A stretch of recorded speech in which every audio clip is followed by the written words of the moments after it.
Olá, bem-vindos! Hoje vamos mergulhar numa ideia fascinante da neurociência, uma ideia que pode mudar a forma como encaramos as nossas rotinas. Sabe aquela sensação de que certas tarefas são difíceis?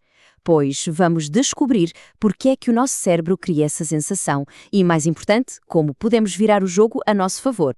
Acho que toda a gente já se perguntou isto, não é? Porque é que é tão difícil criar uma boa rotina, seja para ir ao ginásio, sentar para estudar ou simplesmente focar no trabalho. Às vezes parece que estamos a tentar escalar uma montanha. Mas e se a resposta não estiver no esforço em si, mas sim na nossa mente? E é aqui que entra a ideia central de hoje. Vem de uma citação do neurocientista Eslen Delanoguer que muda completamente as regras do jogo. Ele diz: "Não é difícil, apenas não é uma prioridade." Pense nisto por um segundo. E se o problema nunca foi a dificuldade, mas sim o facto de aquilo não ser uma verdadeira prioridade? Ok, então vamos aprofundar isto. A ilusão da dificuldade. O que é que isto significa? Significa que a sensação de que algo é difícil? Bem, isso não é uma verdade absoluta. É uma percepção, uma experiência totalmente subjetiva que é moldada pela nossa motivação. O termo científico para isto é percepção subjetiva de esforço. É um nome complicado para uma ideia simples. O quão pesada uma tarefa parece ser. E aqui está o ponto-chave. A mesma exata tarefa pode parecer leve para uma pessoa motivada e incrivelmente pesada para outra que não está. A tarefa não muda, a nossa percepção é que muda. Vamos a um exemplo prático para isto ficar bem claro. Imaginem dois jogadores de futebol. Ambos correm a mesma distância. Para o jogador A, que está super motivado, que ama o que faz, aquilo é só o aquecimento. Ele até diz podia jogar o dia todo. Agora, para o jogador B, que talvez esteja desmotivado, esses mesmos quilómetros são uma tortura. Ele só pensa, ai, quando é que isto acaba? A tarefa foi a mesma, o esforço físico foi o mesmo, mas a experiência interna completamente diferente. E se levarmos isto a um extremo, pensem em alguém como o ultramaratonista David Goggins. Para ele, correr 10 km, isso é brincadeira, é um aquecimento. Porquê? Porque a prioridade dele, o treino dele, está focado em correr 50, 100, 160 km. O que nos parece difícil é sempre relativo àquilo que definimos como a nossa prioridade máxima.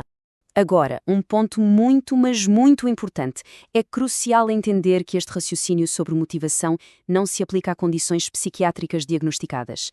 Em casos de depressão, por exemplo, não estamos a falar de falta de prioridade. Estamos a falar de uma condição que pode afetar a capacidade biológica de realizar certas ações e isso, claro, requer acompanhamento profissional. É uma distinção fundamental. Ok. Então, se a dificuldade é mais uma percepção do que uma realidade, e se a verdadeira chave é a prioridade, a grande questão que fica no ar é como é que se faz com que algo se torne uma prioridade? Como é que se acende essa chama da motivação para transformar algo que parece um fardo em algo desejável? É aqui que entramos na parte prática. A neurociência dá-nos uma espécie de receita, um plano com 2 passos para construir essa prioridade e, consequentemente, a motivação. São 2 passos. O primeiro é o conhecimento, ou seja, entender a fundo os benefícios daquilo que se quer fazer. O segundo é a visualização, que é basicamente usar a nossa imaginação para sentir esses benefícios como se já estivessem a acontecer. Vamos ver cada um em detalhe.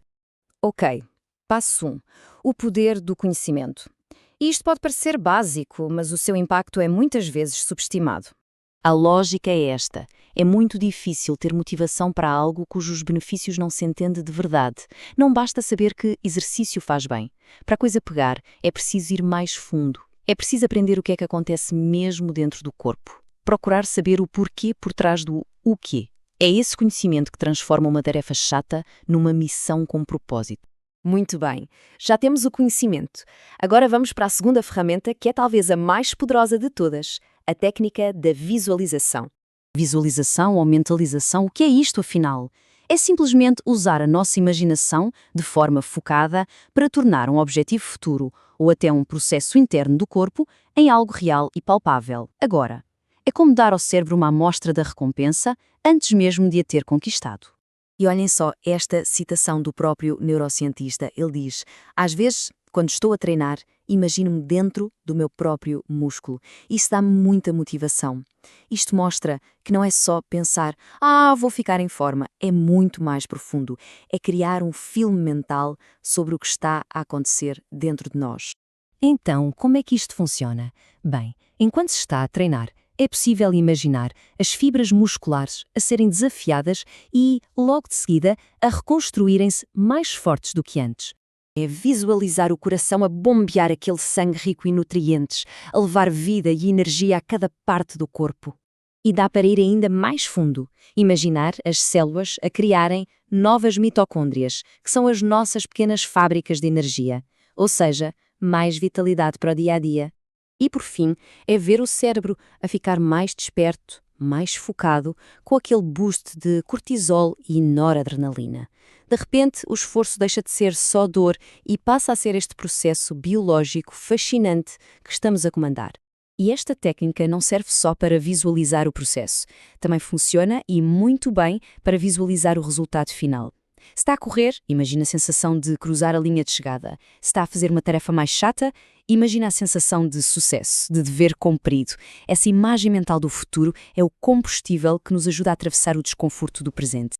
Ok, então, como é que juntamos tudo isto e colocamos em prática? O plano de ação é, na verdade, bem simples.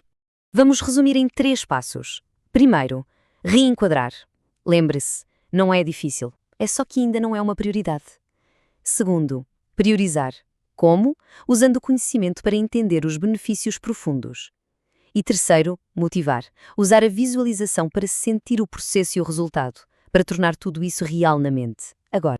E para terminar, fica uma pergunta para reflexão. Pensando nisto tudo, que tarefa que até hoje parecia difícil demais, pode agora, com estas ferramentas, tornar-se uma nova prioridade? Aquela montanha que parecia impossível de escalar, talvez seja apenas uma questão de mudar a perspectiva. O poder de transformar a dificuldade em prioridade está, afinal, na nossa mente.